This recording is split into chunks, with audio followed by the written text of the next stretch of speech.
సర్వశక్తి కలిగినటువంటి మన ప్రియ ప్రభు, సర్వాధికారి అయినటువంటి మన ప్రియ ప్రభు, ప్రియ దేవుని బిడ్డలారా, దేవదూతల మీద, పరలోకములో, భూమి మీద, దురాత్మల మీద, దురాత్మల సమూహముల మీద, సాతాను మీద సర్వాధికారి అయినటువంటి జీవము గల దేవుని కుమారుడు యేసుక్రీస్తు నామమందు మీకందరికీ ప్రేమపూర్వకమైన వందనాలను తెలియజేస్తున్నారు.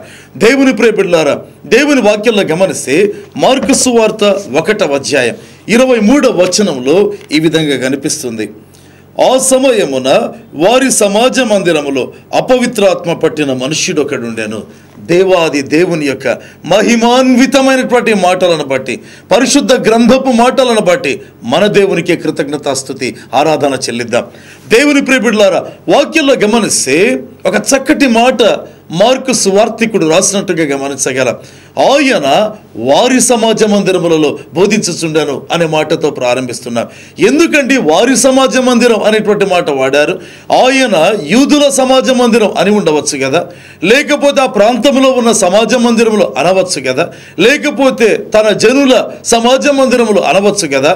అయితే మార్కు అనే సువార్తికుడైనా, మార్కును ప్రేరేపించిన పరిశుద్ధాత్మ దేవుడైనా ఏమంటున్నాడంటే, ఆ సమాజ మందిరము వారిది కానట్టుగా, అంటే తమది కానట్టుగా వారి సమాజ మందిరం అంటున్నారు. ఎందుకంటే అంత మాట అనాలి?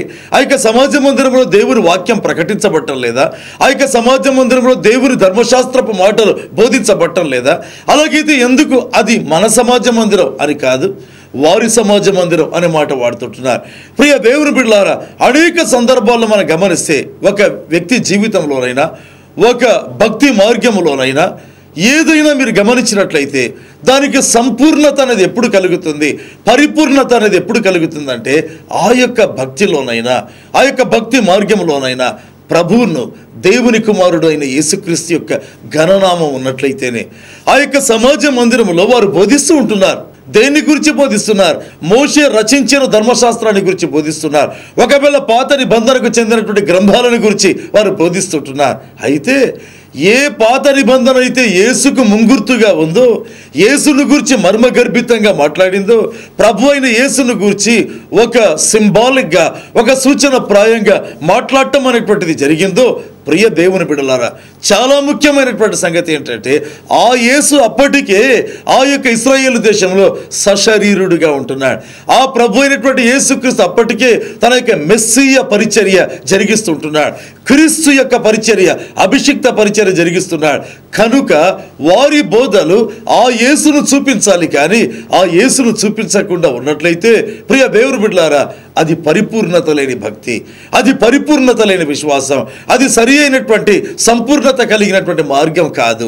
ఏ భక్తిలోనైనా, ఏ విశ్వాసంలోనైనా, ఏ ఆధ్యాత్మిక ప్రక్రియలోనైనా యేసు క్రీస్తు యొక్క నామం సంపూర్ణమై, మహోన్నతమై, పాప క్షమాపణ నిమిత్తమై, రక్షణార్థమై ఉండాలి.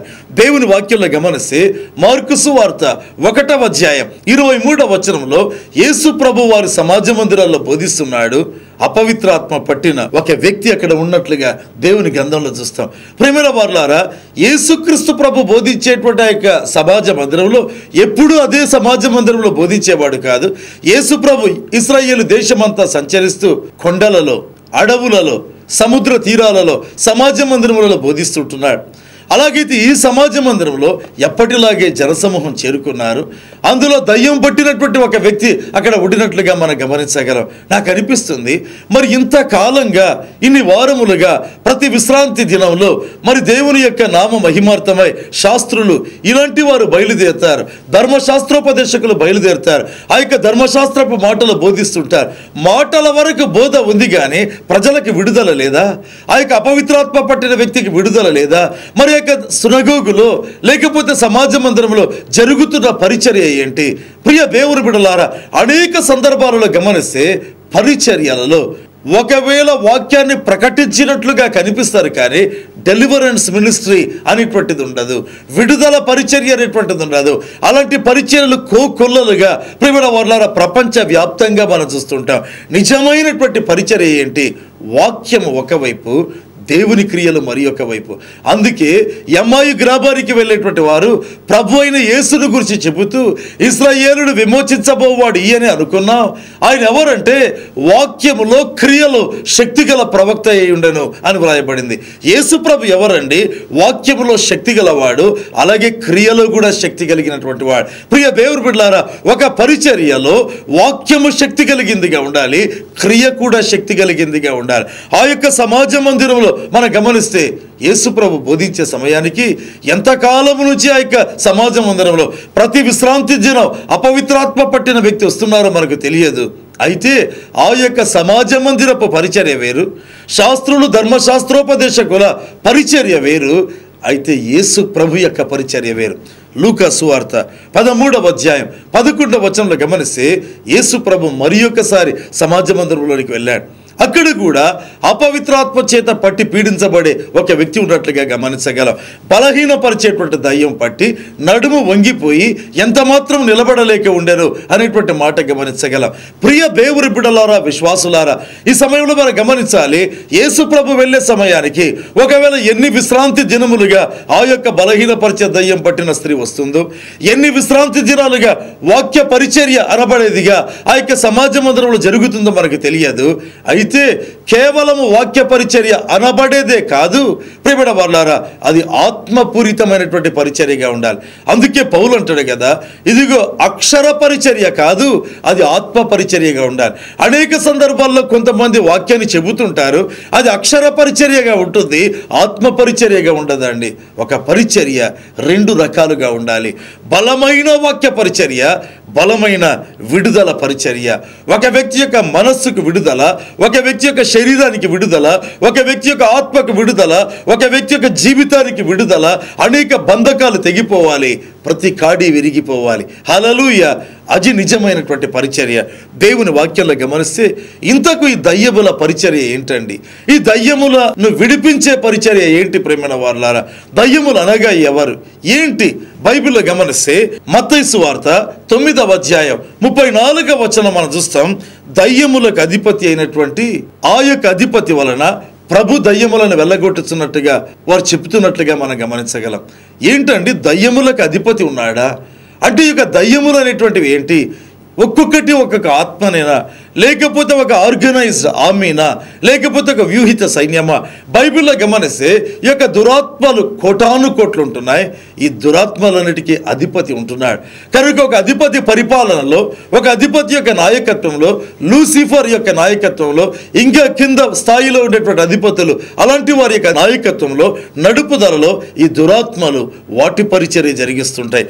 వాక్యంలో గమనిస్తే మత్తయి సువార్త 12వ అధ్యాయం 24వ వచనంలో మరొకసారి రాయబడింది, దయ్యములకు అధిపతి అయిన బయల్జబూలు వలన దయ్యములను వెళ్ళగొట్టుచున్నాడు. ఒక చోటేమో దయ్యములకు అధిపతి అనే మాట కనిపిస్తుంది, మరి ఒక చోట చూస్తే ఆ దయ్యముల యొక్క అధిపతి పేరు బయల్జబూలు అనేటువంటి మాట కనిపిస్తుంది. ప్రియ దేవుని బిడ్డలారా, ఏంటి బైబిల్ ఏది దాచిపెట్టడం లేదండి. బైబిల్ ప్రతిదాని వివరం అందించేటువంటిదిగా ఉన్నట్టుగా మనం గమనించగలం. దేవుని వాక్యంలో గమనిస్తే లూకా సువార్త 24వ అధ్యాయం 39వ వచనంలో యేసు ప్రభు ఇంకా మాట్లాడడం ప్రారంభించాడు. ఈ దయ్యములు అంటే ఏవి, ఈ దురాత్మలు అంటే ఏ విధంగా ఉంటాయి? మనుషులకు ఉన్నట్టుగా ప్రభు చెప్పాడు, ఆ యొక్క భూతములకు ఎముకలు ఉండవు, మాంసము ఉండదు. ప్రభు వాటిని వివరించడం ప్రారంభించాడు. వాటికి ఎముకలు ఉండవు, వాటికి మాంసం ఉండదు, ఆకారం మాత్రం ఉంటుంది. ఒక శరీరపు రూపం ఉంటుంది, కానీ శరీరం అనేటువంటిది ఉండదు. ప్రభు ఒక్కొక్క సందర్భంలో ఆ యొక్క దురాత్మలగా ఏ విధంగా ఉంటాయి వివరించడం ప్రారంభించాడు. ప్రియ దేవుని బిడ్డలారా, మన విరోధి అయిన అపవాది ఎవరో మనం గమనించాలి. బైబిల్లో పౌలు అంటాడు కదా, మనము సాతాను తంత్రములను ఎరుగని వారం కావు. కనుక సాతాను ఎవరో ఎరగాలి, సాతాను వాడే తంత్రములు, వాడి యొక్క ఆయుధములేవో ఎరగడం ప్రారంభించాలి. దేవుని వాక్యంలో గమనిస్తే లూకా సువార్త 22వ అధ్యాయం 3వ వచనంలో ఆ సాతాను అనబడేటువంటి వాడు ఏ మనిషిలోకైనా వెళ్ళగలడండి. ఏ మనిషి అంటే అర్థం ఏంటండి? ఎవరైతే సాతానుకు ఈల్డ్ అవుతారో, ఎవరైతే సాతాను దగ్గర కొంచెం అలా తల వంచుతారో, ఎవరైతే సాతానుకు కొద్దిగానైనా సరే అంటారో వారి దగ్గరికి వారిలోనికి వెళ్ళడం ప్రారంభిస్తాడు. లూకా 22:3 గమనిస్తే ఎవరి దగ్గరికి వెళ్ళాడండి? యూదా ఇస్కరియోతు దగ్గరికి వెళ్ళాడు. అభిషేకించబడినటువంటి లేదా పిలువబడినటువంటి నియమించబడినటువంటి అపోస్తలుడైన యూదా ఇస్కరియోతు దగ్గరికి వెళ్ళాడు. ఎందుకు వెళ్ళాడు? వాటిలోనికి ఎందుకు ప్రవేశించాడు? మెల్లగా సాతానుకు తల వంచడం ప్రారంభించాడు. దేవుని ప్రియ బిడ్డలారా, విశ్వాసులారా, ఎవరైతే సాతానుకు కొంచెం తల వంచడం ప్రారంభిస్తారో, సంపూర్ణంగా ఏం అవసరం లేదండి, కొద్దిగా లోబడ్డం ప్రారంభిస్తారో, ఆ కొద్ది తెరవబడిన తలుపును సాతాను వాడటం ప్రారంభిస్తాడు. లూకా సువార్త 22వ అధ్యాయం 4వ వచనంలో గమనిస్తే, సాతాను యూదాలోనికి ప్రవేశించగా అటు ఇటు ఊగినట్టుగా కనిపించదు, కిందపడి చేతులు కాళ్ళు కొట్టుకున్నట్టుగా కనిపించదు. మరి యొక్క సాతాను ప్రవేశించగా ఏం జరిగింది? వెళ్ళి ప్రధాన యాజకుల దగ్గర కూర్చొని ఉంటున్నాడు. ఎవరికి తెలుసుకోగలరండి? ప్రధాన యాజకుల దగ్గర కూర్చోన్నాడు. ఒకానొక సమయంలో 12 సంవత్సరాల వయస్సులో యేసుప్రభు బోధకుల మధ్య కూర్చున్నాడు కదా. అచ్చం అలాగే ఇప్పుడు యూదా ఇస్కరియోతు ఆ యొక్క సాతాను చేత నింపబడగా, సాతాను లోపలికి ప్రవేశించగా యాజకుల దగ్గరికి వెళ్ళి కూర్చోంటున్నాడు, ప్రముఖుల దగ్గరికి వెళ్ళి కూర్చోంటున్నాడు. చాలా సందర్భాల్లో మనం అనుకుంటాం, దయ్యం పట్టడం అంటే క్రింద పడతారు, వెంట్రుకలలా జార విడుస్తారు, అటు ఇటు తలను తిప్పడం ప్రారంభిస్తారు, విపరీతంగా కేకలేయడం ప్రారంభిస్తారు అని చెప్పడం ప్రారంభిస్తారు. ఇది దయ్యము పట్టిన వారి పరిస్థితి. అయితే ప్రియ దేవుని బిడ్డలారా, మనుష్యుల జీవితాల్లో ఈ యొక్క దయ్యములు ఏం చేస్తాయి? 2 రకాలుగా విభజించవచ్చా అండి. దయ్యము పట్టడం ఒక ఎత్తు అయితే, ప్రియమైన వారులారా, అంటే వారు తేటగా దయ్యముల ప్రక్రియ లేదా దయ్యముల ప్రవర్తన చూపించడం ప్రారంభిస్తారు. కానీ దయ్యములు ప్రేరేపించడం ఉంది, అనేక మందిని ప్రేరేపించడం ప్రారంభిస్తాయి. చాలామందికి తెలియదండి, దయ్యములు పట్టడమే దయ్యం పట్టడం అనుకుంటారు. కానీ అయితే దయ్యములు ప్రేరేపించేటువంటి వారి సంఖ్య దయ్యములు పట్టినటువంటి వారి సంఖ్య కంటే అనేక వేల రెట్లు ఎక్కువ. ప్రియమైన వారులారా, అనేక వేల రెట్లు. ఆ ప్రేరేపణ ఎవరికీ తెలియదు. ఏ విధంగా సాతాను లోపలికి ప్రవేశిస్తున్నాడు ఎవరికీ తెలియదు. అయితే ఆ సాతాను నేరుగా యూదా ఇస్కరియోతును ప్రధాన యాజకుల దగ్గరికి, లేకపోతే యాజకుల దగ్గరికి తీసుకెళ్ళి అక్కడ కూర్చోబెట్టి ఉంటున్నాడు. అంత ప్రముఖుల దగ్గర కూర్చోబెట్టున్నాడు. ఎంత వింతగా ఉంది. దయ్యములు ఒక్కొక్క సమయంలో ఒక్కొక్క రకంగా పనిచేస్తాయి, ప్రవర్తిస్తాయి. దేవుని వాక్యంలో గమనిస్తే, రాజులు మొదటి గ్రంథం 22వ అధ్యాయం 22వ వచనంలో గమనిస్తే దేవుని వాక్యం చెప్తుంది కదా, మీకాయా అనబడేటువంటి ఒక మహా గొప్ప ప్రవక్తకు కలిగిన ఒక దర్శనం. ఆ దర్శనంలో యెహోవా దేవుడు అత్యున్నత సింహాసనం మీద ఉంటున్నాడు. మరి యొక్క పరలోకంలో అనేక కోట్ల కొలది ఆత్మలు వచ్చి యెహోవా దేవుని దగ్గర నిలబడ్డాయి. అప్పుడు దేవుడు అడిగాడు, భూలోకంలో యుద్ధం జరగబోతుంది కదా, ఇశ్రాయేలు దేశం మీదకి యుద్ధం జరగబోతుంది కదా, ఆ యుద్ధంలో ఒక వ్యక్తి ఓడిపోవాలి, మరి ఒక వ్యక్తి గెలవాలి.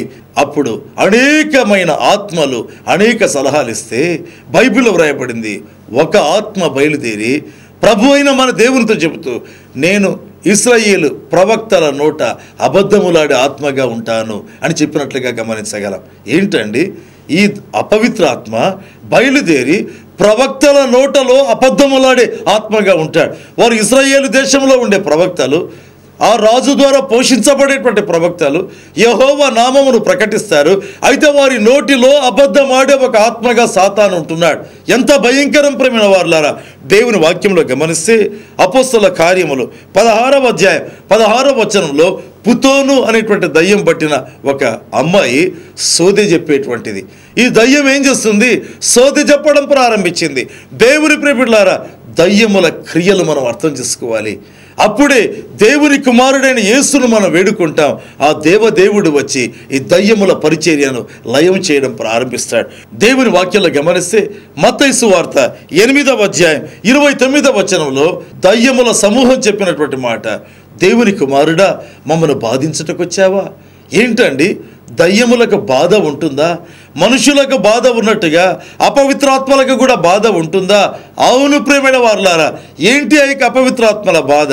మనుషులను విడిచిపెట్టడం వాటికి బాధ, మనుషులను పట్టుకోవడం వాటికి సంతోషం, మనుషులను ప్రేరేపించడం వాటికి సంతోషం, మనుషులను చెడుగా నడిపించడం వాటికి సంతోషం, మనుషులను చెడు కార్యాలు చేయనట్టుగా ప్రేరేపించడం వాటికి సంతోషం, మనుషులు చెడుగా చూసినట్లుగా చేయడం వాటికి సంతోషం, మనుషులు చెడు దృశ్యాలను చూసేట్టుగా చేయడం వాటికి సంతోషం. దేవుని వాక్యంలో గమనిస్తే మత్తయి సువార్త 17వ అధ్యాయం 15వ వచనంలో గమనిస్తే, ఒక కుమారుడికి చాంద్ర రోగం పట్టి తరచు నీళ్ళలో అగ్నిలో పట్టం అనేటువంటిది చూస్తాం. ఏంటండి చాంద్ర రోగం? కొన్ని సందర్భాల్లో దీన్ని మూర్ఛ వ్యాధి అంటారు. మరికొన్ని సందర్భాల్లో ఇదొక రకమైన మానసిక వ్యాధి లాంటిది. ఇదొక రకమైన మానసిక వ్యాధి లాంటిది, మనస్సుకు మెదడుకు చెందినటువంటి వ్యాధి. అనేక సందర్భాల్లో సాతాను అనేవాడు ఏం చేస్తాడు? వచ్చి ఒక మనిషి యొక్క మనస్సును పట్టుకుంటాడు, దేవుని నుండి తిప్పివేస్తాడు, వాక్యంలో నుండి తిప్పివేస్తాడు, పరిశుద్ధాత్మ కార్యాలను చూడకుండా తిప్పివేస్తాడు. ప్రతి చెడును, ప్రతి అసహ్యమైనది, ప్రతి అసభ్యమైనది, ప్రతి అశ్లీలమైనది చూచినట్టుగా చేయడం ప్రారంభిస్తాడు. ఇది సాతాను యొక్క పరిచర్యలలో ఒక భాగం అండి. దేవుని వాక్యంలో గమనిస్తే మత్తయి సువార్త 12వ అధ్యాయం 43 నుంచి 45 వచనాల వరకు చూసినట్లయితే సాతాను ఏ విధంగా ప్రవర్తిస్తాడో ప్రభు చెప్పాడు. ఒక మనుష్యుని విడిచిపోయిన తరువాత విశ్రాంతి లేక తిరుగుతుంటాడంట సాతాను. వాడికి విశ్రాంతి ఎప్పుడంటే ఒక మనుషునిలోనికి వస్తేనే. ప్రియమైన వారలారా, వాడికి విశ్రాంతి లేకుండా చేయాలంటే మనుషునిలో నుంచి తొలగించాలి. సాతాను మనుషునిలోనికి రాగా మనిషికి విశ్రాంతి లేకుండా చేస్తాడు. అయితే యేసు నామమందు అపవిత్రాత్మ పారిపోగా అప్పటి నుంచి విశ్రాంతి లేక తిరుగుతూ తాను విడిచిపెట్టిన ఇంటికి, ఆ మనిషి దగ్గరికి తిరిగి రావాలని కోరుతాడు. అయితే ఈ మారు ఏం చేస్తాడు? నేను ఒంటరిగా వెళితే ఎవరో ఒక వ్యక్తి వచ్చి నన్ను పారదోలుతాడు కదా, ఈసారి నా బలం పెంచుకుంటా అని చెప్పి తనకంటే చెడ్డవైన, మరింత చెడ్డవైన 7 దయ్యములను తీసుకొని వస్తాడు. ఆ యొక్క సాతాను లేదా దయ్యము తీసుకొని వస్తుంది అని దేవుని వాక్యంలో రాయబడింది. అంటే ఈ మొదటి దయ్యం కంటే ఇంకా చెడ్డవైన 7 దయ్యాలు ఉన్నాయా? అంటే దయ్యములలో కూడా అంతస్తులు ఉన్నాయా? దయ్యములు, అంతకంటే చెడ్డవైన దయ్యములు, అధిపతి అయినటువంటి దయ్యం, బయల్జబూలు, లూసిఫర్, ఈ విధంగా ఉన్నాయా? ప్రియ దేవుని బిడ్డలారా, దయ్యములలో అంతస్తులు ఉన్నాయి. అవి ఎంత చెడ్డవైతే అంత సాతాను లోకంలో ఘనత పొందేవిగా ఉంటాయి, అంత శక్తి కలిగినవిగా సాతాను లోకంలో ఉంటాయి. అయితే నజరేయుడైన యేసునామం, సర్వశక్తి కలిగిన యేసునామం, సర్వాధికారం కలిగినటువంటి యేసునామం బయలుదేరితే ఎటువంటి దురాత్మ అయినా ఆ ఘననామము దగ్గర ప్రణమిల్లడం ప్రారంభిస్తుంది. ఈ దయ్యములు రకరకాలుగా పనిచేస్తాయి. ఒకానొక సమయంలో ఒక బహిరంగ సభలో దేవుని వాక్యం అందించేదానికి నేను సిద్ధపడ్డాను. కడప నుంచి వాహనములో ఆ యొక్క స్థలానికి నేను చేరుకోవాల్సి ఉంది. నా యొక్క సూట్ కేసు రెడీ అయింది. ఇక 5 లేదా 10 నిమిషాల్లో నేను బయలుదేరాలి. ఆ సమయంలో ఒక సహోదరిని ప్రార్థనకి తీసుకొని వచ్చారు. ఆమె పేరు నజీర్ ఉన్నీసా. ప్రియ దేవుని బిడ్డలారా, అకస్మాత్తుగా ఆమెకు మాటలు పడిపోయాయి. అకస్మాత్తుగా పూర్తిగా మాటలు పడిపోయాయి. శబ్దము కూడా ఆమెకు నోటి నుంచి రావటం లేదు. మొదట వైద్యుల దగ్గరికి తీసుకెళ్లారు, తర్వాత ENT నిపుణుల దగ్గరికి తీసుకెళ్లారు. అయితే ఎవరు దానికి కారణం కనుక్కోలేకుండా ఉంటున్నారు. మామూలుగా ఉంది, మామూలుగా నడుస్తుంది, మామూలుగా పనులన్నీ చేస్తుంది, అయితే మాటలు మాత్రం రావటం లేదు. ఆ సమయంలో ఆ సహోదరిని ప్రార్థనకి తీసుకొని వచ్చారు. నేను ఆమెను చూడగా నాకు అనిపించింది, ప్రభు ఈ బహిరంగ సభలో రేపటి దినం నుంచి నేను వాక్యం అందించబోతున్నాను, నా మీద ఎలాంటి అభిషేకం ఉంచుతావో నేను చూడాలని కోరుతుంటున్నాను, దయచేసి ఒక అద్భుతం జరిగించు అని ఆమె తల మీద నా 2 చేతులు ఉంచాను. దేవుని స్తుతిస్తూ ప్రార్థించడం ప్రారంభించాను. ఆమె అకస్మాత్తుగా క్రింద పడిపోయింది. దేవుని యొక్క శక్తి ఎదుట, ప్రభు అయిన యేసు నామం ఎదుట విలవిలలాటం ప్రారంభించింది. ప్రియమైన వారలారా, ఆమెలో నుంచి దయ్యం బయటికి వచ్చి వదిలిపెట్టిపోవడం ప్రారంభించింది. అప్పుడు ఆమె వైపు చూచి ఒక మాట అన్నాను, అమ్మ ఒక్క మాట పలుకుతావా? ఆ మాట యేసు అనే మాట. వెంటనే ఆమె యేసు అనే మాట పలికింది. రెండవ మాట అన్నారు, హల్లెలూయా అనే మాట పలకమన్నారు. వెంటనే ఆమె హల్లెలూయా అనే మాట పలికింది. ప్రియ దేవుని బిడ్డలారా, వైద్యులకు అంతు చిక్కని సమస్య ఏంటి? ఆ సాతాను వచ్చి ఆమె స్వరపేటికను పట్టివేసింది. ప్రియ దేవుని బిడ్డలారా, మనస్సులను పట్టే దయ్యములు ఉన్నాయి, శరీరాలను పట్టివేసే దయ్యములు ఉన్నాయి, ఒక్కొక్క శరీర భాగాన్ని పట్టివేసే అపవిత్రాత్మలు ఉన్నాయి. దేవుని వాక్యంలో గమనిస్తే వీటన్నిటికీ ఒక పెద్ద సమస్య. మార్కు సువార్త 1:24. మళ్ళీ మన మూల భాగానికి వస్తున్నాం. యేసు ప్రభువా, మాతో నీకేమి, మాతో నీకేమి, వాటి బాధ అంతా ఒకటే, మాతో నీకేమి, మాతో నీకు ఏ సంబంధం లేదే. యోహాను సువార్త 14వ అధ్యాయం 30వ వచనంలో గమనిస్తే దేవుని వాక్యంలో రాయబడింది కదా, యేసు ప్రభు కూడా అన్నాడు, ఇదిగో ఈ లోకాధికారి వచ్చుచున్నాడు, వాడితో నాకు ఏ సంబంధం లేదన్నాడు. దయ్యములు అంటాయి, ప్రభుతో మాకే సంబంధం లేదంటాయి. యేసు ప్రభు అంటాడు, ఆ సాతానుతో నాకే సంబంధం లేదంటాడు. హల్లెలూయా! యేసు ప్రభు యొక్క బిడ్డలు సాతానుతో సంబంధము లేనివారు, సాతాను దగ్గర తలవంచని వారు, సాతాను దగ్గర బలహీనులు కానటువంటి వారు, సాతాను దగ్గర సరే అని చెప్పనటువంటి వారు, సాతాను దగ్గర అలాగేనా అని మాటలు పెంచుకునేటువంటి వారు కాదు. సాతానును చూడగానే get thee behind me Satan, get thee behind you Satan, ఇదిగో నా వెనకకు పొమ్ము సాతాను అని చెప్పేటువంటి యేసు లాంటి క్రైస్తవులు కావాలండి. దేవుని వాక్యంలో గమనిస్తే మార్కు సువార్త 1వ అధ్యాయం 24వ వచనంలో ఆ యొక్క దయ్యం చెప్పిన మాట, నీవెవడవో నాకు తెలుసు అని చెప్పడం ప్రారంభించింది. ఏంటండి, దయ్యములకు యేసు ఎవరో తెలుసా? తర్వాత భాగంలో గమనిస్తే నీవు దేవుని పరిశుద్ధుడో అనే అపవిత్రాత్మ చెప్పడం ప్రారంభించినట్లుగా గమనించగలం. నీవెవరవో నాకు తెలుసు, నీవు దేవుని పరిశుద్ధుడవు. తర్వాత భాగాలు గమనిస్తే నజరేయుడగు యేసు అని పిలిచినట్లుగా వ్రాయబడింది. అంటే యేసు అనే పేరు తెలుసు, ఆయన ఎక్కడ పెరిగింది తెలుసు, ఆయన ఏ విధంగా పిలువబడేది తెలుసు, ఆ గణనామం ఏం చేస్తుంది తెలుసు. ఎంత గొప్ప సంగతి అండి, ఎంత మహిమకరమైన సంగతి. మన ప్రియ ప్రభు హెచ్చించబడినటువంటి దేవుడు, ప్రతి లోకములో హెచ్చించబడిన నామం ప్రభు అయిన యేసుక్రీస్తు యొక్క నామం. దేవుని వాక్యంలో గమనిస్తే అపోస్తలుల కార్యములు 16వ అధ్యాయం 17వ వచనంలో ఆ దయ్యం అపోస్తలుడైన పౌలుని చూచి చెప్పినటువంటి మాట, వీరు సర్వోన్నతుడైన దేవుని దాసులు అని చెప్పినట్టుగా చూస్తాం. దేవుని సేవకులను దేవుని సేవకులుగా సాతాను గుర్తిస్తాడు. మార్కు సువార్త 5వ అధ్యాయం 7వ వచనంలో అదే సాతాను అంటాడు, ఇదిగో ఈయన యేసు ప్రభు సర్వోన్నతుడైన దేవుని కుమారుడు అని సాతాను చెప్పినట్లుగా గమనించగలం. ఏంటండి, సేవకులను చూస్తే సర్వోన్నతుడైన దేవుని దాసులు, వీరు రక్షణ మార్గం ప్రకటించేవారు అని సాతాను చెబుతాడు. యేసు ప్రభును చూడగా దేవుని దాసుడు అని చెప్పడంలో సర్వోన్నతుడైన దేవుని కుమారుడు అని చెప్తుంటున్నాడు. అది మార్కు సువార్త 5:7లో మనం చూడగలం. యేసు ఎవరంట? దేవుని కుమారుడంట. సాతాను ఒప్పుకుంటున్నాడు, సర్వోన్నతుడైన దేవుని కుమారుడు.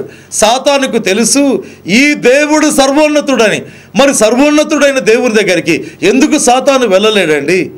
వీలు కాదు ప్రియమైన వాళ్ళారా.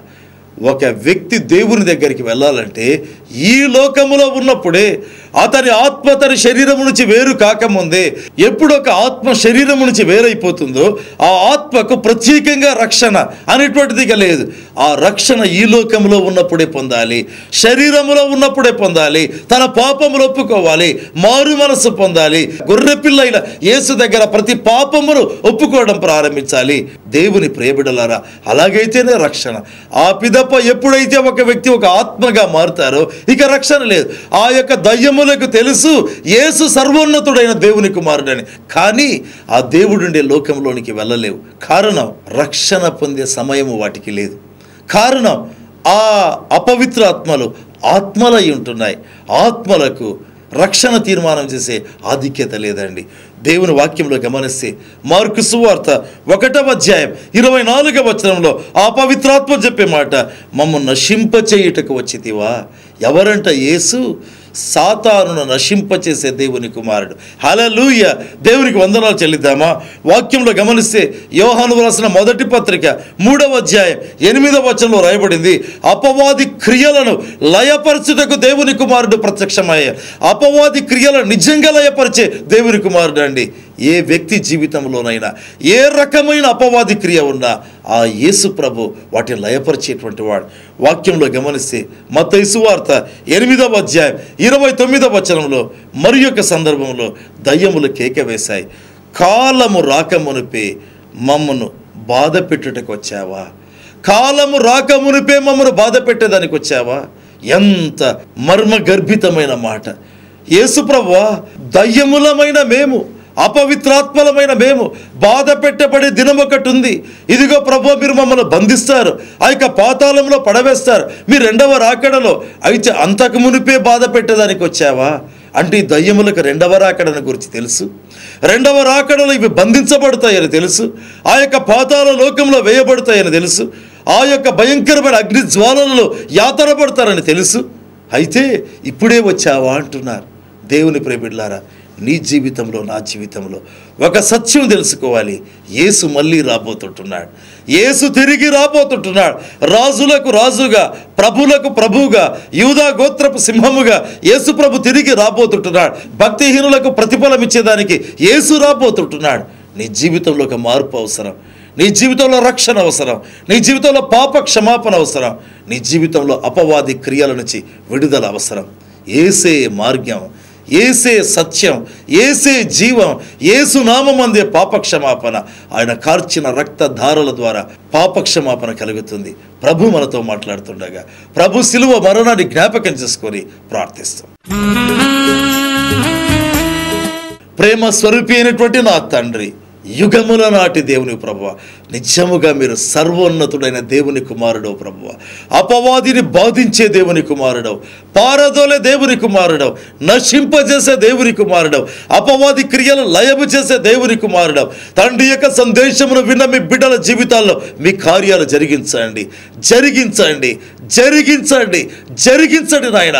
అపవాది క్రియలను లయపరచుమని అడుగుతుంటున్నాను నాయన, లయపరచుమని అడుగుతుంటున్నా దేవా, నిజముగా లయపరచుమని అడుగుతుంటున్నా.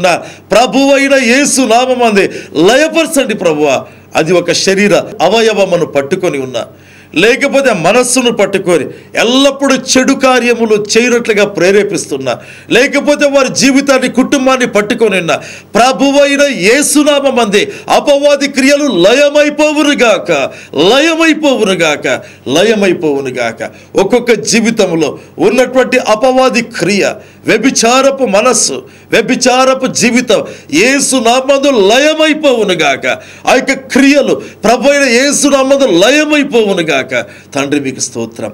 వ్యాధుల నుంచి విడిపించండి, ప్రతి వ్యాధి నుంచి విడిపించండి, ప్రతి వ్యాధి నుంచి విడిపించండి. ప్రతి వ్యాధి, ప్రతి సమస్య నజరేయుడైన యేసునామందు విడిచి బయటికి రమ్మని ఆజ్ఞాపిస్తుంటున్నా, బయటికి రమ్మని ఆజ్ఞాపిస్తున్నా.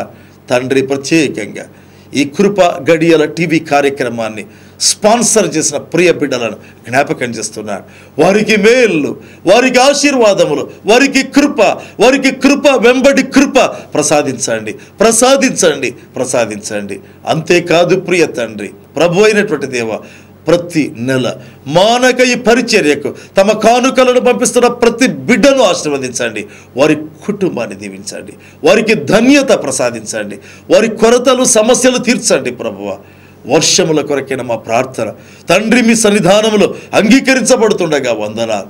అత్యధికంగా వర్షములు పంపండి, వర్షములు పంపండి, మీ నామాన్ని మహిమపరచండి నాయన. మా దేశమును కుదిపి వేస్తున్న స్వైన్ ఫ్లూ, ఆ యొక్క వ్యాధిని ప్రభువా మీ సన్నిధానములకు తెస్తున్నాం. దయ చూపించండి, దయ చూపించండి, దయ చూపించండి. మీకు స్తుతి చెల్లిస్తూ యేసు పేరుతో అడుగుతున్నాను తండ్రి, ఆమేన్. కృపా గడియల టీవీ కార్యక్రమం చూస్తుండగా ప్రియ దేవుని బిడ్డలారా, దేవుడు అనేకమైన అద్భుతాలు జరిగిస్తున్నాడు. సహోదరుడు సుధీర్ కుమార్ జగ్గయ్యపేట నుంచి ఈ విధంగా తెలియజేస్తుంటున్నారు. అయ్యగారు, మీ టీవీ పరిచర్య మేము చూస్తూ ఉంటాం. మీ బలమైన ప్రార్థనలు మాకెంతో మేలుకరంగా ఉన్నాయి. ప్రభు మిమ్మల్ని ఇంకా బలంగా వాడుకోవాలని ప్రభునామందు మేము ప్రార్థిస్తున్నాం, ఆశిస్తున్నాం. మా కుమార్తె అమెరికా దేశంలో ల్యాబ్ టెక్నీషియన్గా ఉద్యోగం చేస్తూ ఉంది. అయితే ఉద్యోగం చేసేదానికి జాబ్ లైసెన్స్ ఆమెకి లేకుండా ఉండేది. నోటిఫికేషన్స్ వచ్చిన అనేక అభ్యంతరాల కారణంగా ఉద్యోగపరమైనటువంటి సమస్యలు ఆమె ఎదుర్కొనేది. మా కుటుంబం దీని విషయంలో ఎంతగానో నలిగిపోతున్న సమయంలో ఒకరోజు కృపాగడియల కార్యక్రమంలో వాక్యపరిచర్య చేసి ఆపిదప ప్రార్థన చేయడం ప్రారంభించారు.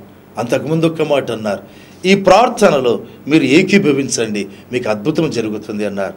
మేమైతే మీరు ప్రార్థిస్తుండగా నిజమైన భారముతో మా కుమార్తె కొరకై ప్రార్థన చేశాం. ప్రార్థన అయిపోయింది. 1 గంటకు మా కుమార్తె SMS పంపడం జరిగింది. అందులో దేవుడు ఆమె సమస్యను తీర్చినట్లుగా, సంపూర్తిగా తొలగించినట్లుగా సంతోషంగా ఆమెకు తెలియజేసింది. కృపా గడియల టీవీ కార్యక్రమంలో ప్రార్థనలు వింటూ అద్భుతాలు చేస్తున్న దేవుడు స్తుతింపబడుగాక. హల్లెలూయా, ఆమేన్.